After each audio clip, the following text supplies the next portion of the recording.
Ground zero खबर के प्रायोजक हमारा सुपर 35 करियर इंस्टीट्यूट नीट और नर्सिंग में सबसे ज्यादा चयन देने वाला संस्थान।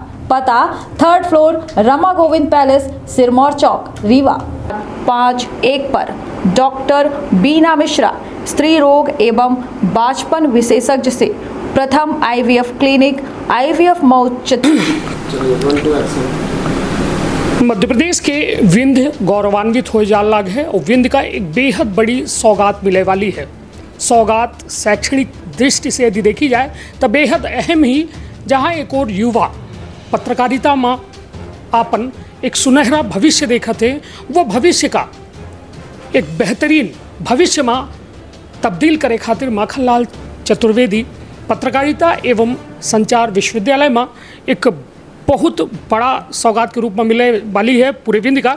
और यह विंध्य में एक यदि कहा जाए पत्रकारिता का लेके तो एक ऐसा परिसर जो अपना का एक, यदि मिट्टी के बात की जाए तो कुम्हार के हाथ में यदि मिट्टी जाती तो वो मिट्टी का आकार दे के काम करत है। तो यह शैक्षणिक परिसर जो कंप्यूटर के शैक्षणिक कार्यक्रम के साथ साथ पत्रकारिता में देश में या कहीं विश्व में एक जो है अलग स्थान रखत है, वो कहो न कहो अब विंध्य का मिले वाला है। विंध्य की खातिर बेहद बड़ी सौगात के ऐलान होने वाला है और ऐलान कुलपति महोदय KG सुरेश सर करी हैं, और जिनके द्वारा आज सीधी बात हम करे के प्रयास करब कि आखिरकार विंध्य में जो युवा सपना सजोए हैं पत्रकारिता का लेके, यह सपनन के उड़ान खातिर यह विश्वविद्यालय के का भागीदारी रहे। तो विंध्य क्षेत्र के यह पहल बघेली न्यूज चैनल में हम कनिष्ठ तिवारी अपना पंचन का सभी जनन का प्रणाम करी थे और शुरुआत करी थे ये खास बातचीत।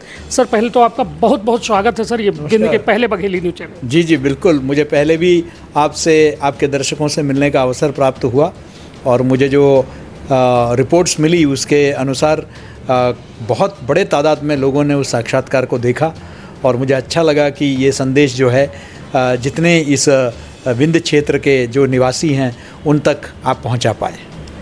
सर यदि बात की जाए पत्रकारिता अभी तक जिसे एक महज ये माना जा रहा था कि ये जीविकोपार्जन नहीं बल्कि एक कहा जाए कि पेशे के रूप में इसे बहुत लोग नहीं देखते थे, लेकिन आज के युग में पत्रकारिता में जीविकोपार्जन नहीं बल्कि एक पैशन के साथ साथ एक कहा जाए एक उनका जो कहा जाए उनको मजबूती प्रदान करने जैसा है कि आर्थिक रूप से भी मजबूती दे रहा है। और ये कहीं ना कहीं जिसमें माखनलाल चतुर्वेदी विश्वविद्यालय का एक बड़ा योगदान है। सर क्या कुछ विंध्य के लिए सौगात है, पहले तो उस ऐलान को बता दीजिए। देखिए परसों यानी कि 20 तारीख को सवेरे 10:30 बजे हमारे विंध्य में रीवा में जो माखनलाल चतुर्वेदी राष्ट्रीय पत्रकारिता एवं संचार विश्वविद्यालय का जो नवीन परिसर है, ये विश्वविद्यालय मार्ग में स्थित ये जो परिसर है, ये 5 एकड़ में 60 करोड़ रुपए की लागत से ये बनी हुई परिसर है। इसका भव्य लोकार्पण कार्यक्रम 20 तारीख को होगा। ये माननीय मुख्यमंत्री जी ऑनलाइन के माध्यम से इसमें जुड़ेंगे और माननीय जनसंपर्क मंत्री और रीवा के लोकप्रिय विधायक श्री राजेंद्र शुक्ल जी इसमें प्रत्यक्ष रूप में जुड़ेंगे। यही नहीं, यहाँ के सांसद जनार्दन मिश्र जी भी रहेंगे और यहाँ के विशिष्ट जो नागरिक हैं उनकी भी उपस्थिति में इसका लोकार्पण होगा। और ये मैं समझता हूँ कि विश्वविद्यालय की यात्रा में भी और रीवा परिसर के यात्रा में भी स्वर्णिम अक्षरों में लिखा जाएगा।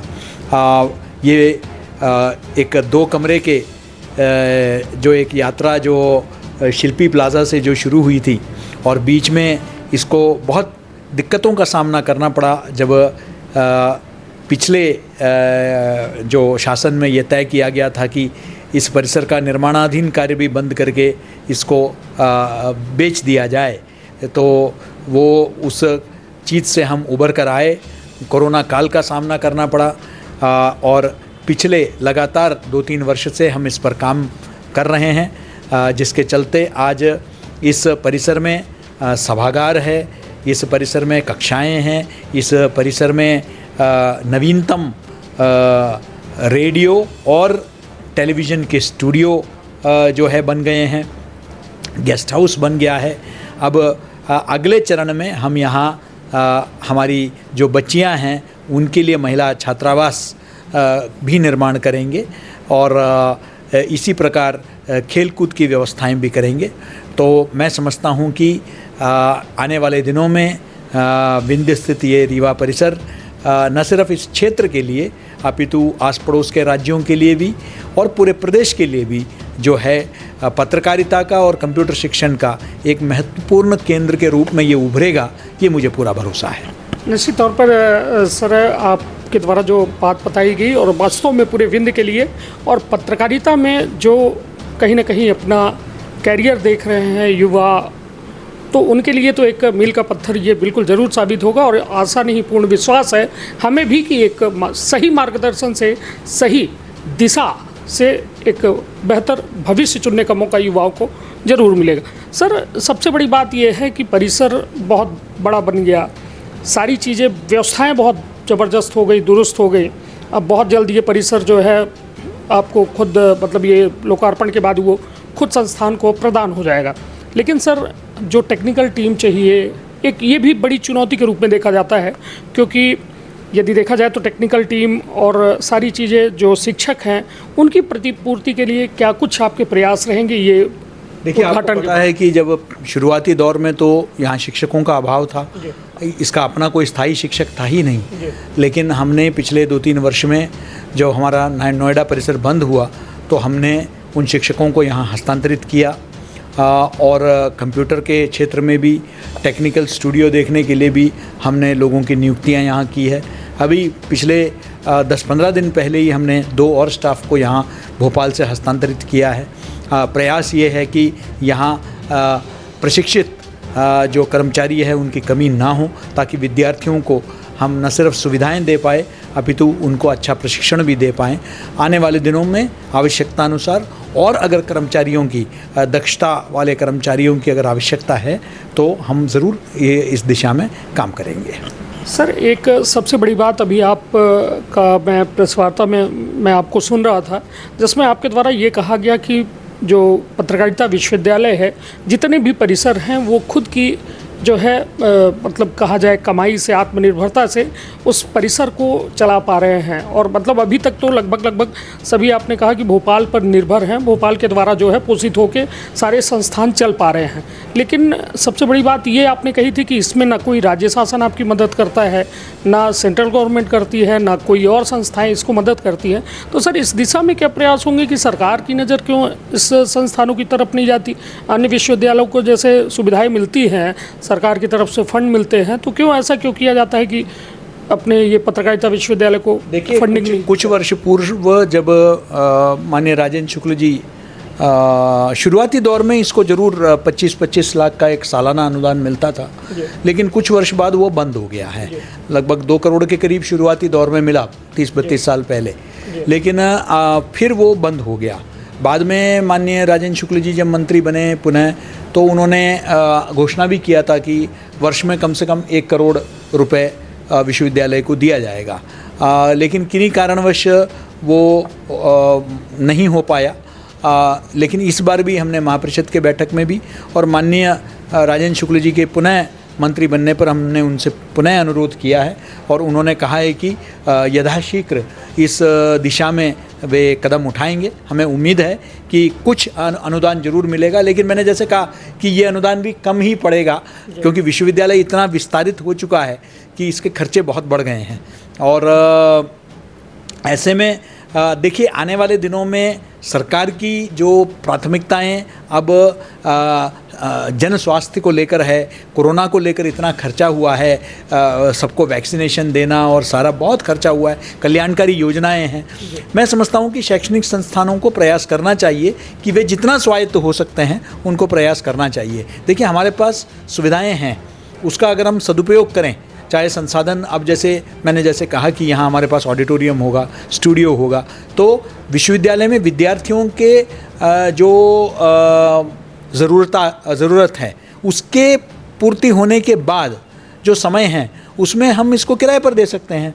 तो कुछ खर्चा तो निकल के ही आएगा, भले पूरा खर्चा ना निकल के आए। इसी तरीके से सेल्फ फिनेंस कोर्सेस होते हैं। ज़्यादातर कोर्सेज तो हम पाठ्यक्रम ऐसे रखते हैं कि जो गरीब और निम्न मध्यम परिवार के जो विद्यार्थी हैं वो भी पढ़ पाएँ, लेकिन जो संपन्न विद्यार्थी हैं वे तो अफोर्ड कर सकते हैं। अब जैसे भोपाल में हमने एक पाठ्यक्रम शुरू किया है अंग्रेजी पत्रकारिता में। अब वो पूरी तरीके से सेल्फ फिनांस्ड कोर्स है, यानी कि विद्यार्थियों को पूरा खर्चा उठाना पड़ता है। अभी क्या है कि जो विद्यार्थी आते हैं उनको बहुत कम जो एक खर्चा आता है एक विद्यार्थी पर, उसका एक बहुत छोटा हिस्सा वो लोग खर्चा करते हैं फीस के बतौर, और उसमें भी जो है आरक्षण प्राप्त विद्यार्थी हैं और बाकी सब विद्यार्थियों को बहुत सारे हम लोग सुविधाएं देते हैं।